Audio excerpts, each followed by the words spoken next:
In the name of Allah, the most gracious and most merciful. Assalamu alaikum viewers, my name is Ziram Jabbar. I would like to welcome you in chemistry class. In our last lecture, we discussed about empirical formula. In our today's lecture, we will discuss about determination of empirical formula by combustion analysis. To do combustion process, we always take organic compound, and this organic compound that contain carbon, hydrogen and oxygen. So by combustion analysis we can determine empirical formula of only those compounds which contain carbon, hydrogen and oxygen. And that combustion is the burning of organic compound in presence of oxygen. When we burn an organic compound in presence of oxygen, then carbon and hydrogen, which are the part of organic compound, is converted to carbon dioxide and water. Mean the product of combustion is carbon dioxide and water. To continue this process, we take weighted amount of organic compound in combustion tube, and then oxygen is supplied to burn this organic compound. In presence of oxygen and organic compound, process of combustion start. And when process of combustion start, then we obtain water and carbon dioxide, because hydrogen present in organic compound is converted to water and carbon present in organic compound is converted to carbon dioxide. At high temperature, these both products are in the form of vapors and they leave the combustion tube in form of vapors. In next chamber, we apply different type of absorbers which absorb these vapors.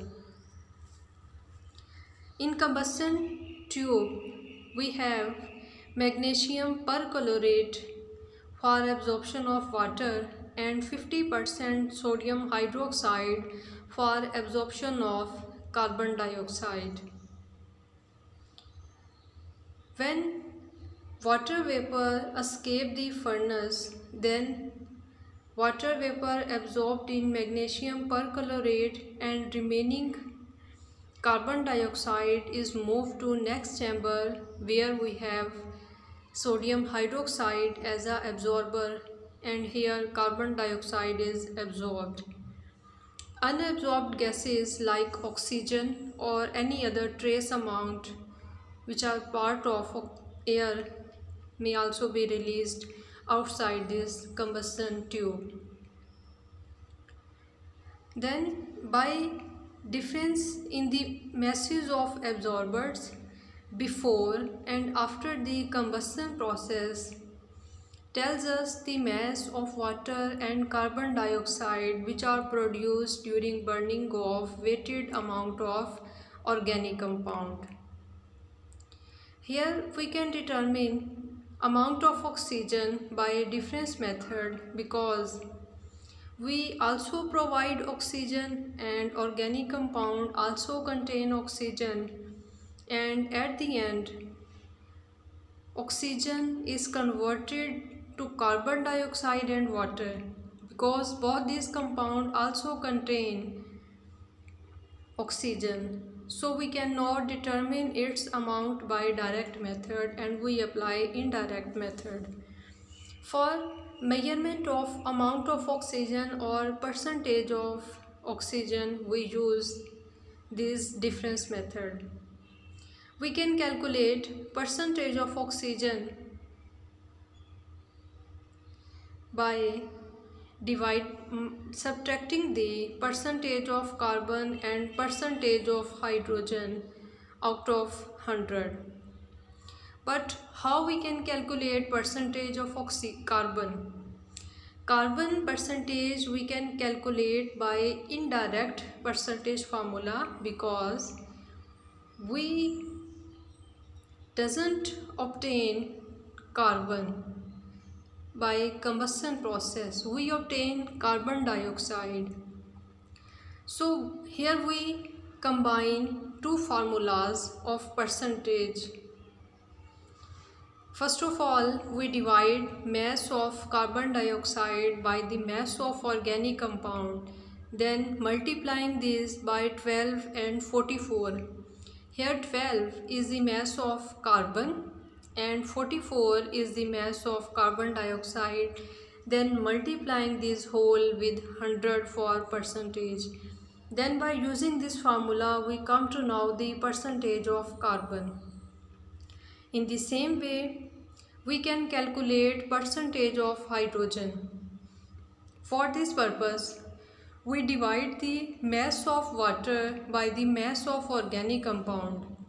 Then multiplying this with 2.016, 2.016 is the mass of hydrogen, because water contains 2 hydrogen, and dividing this by 18, 18 is the molar mass of water, then multiplying this whole with 100 for percentage.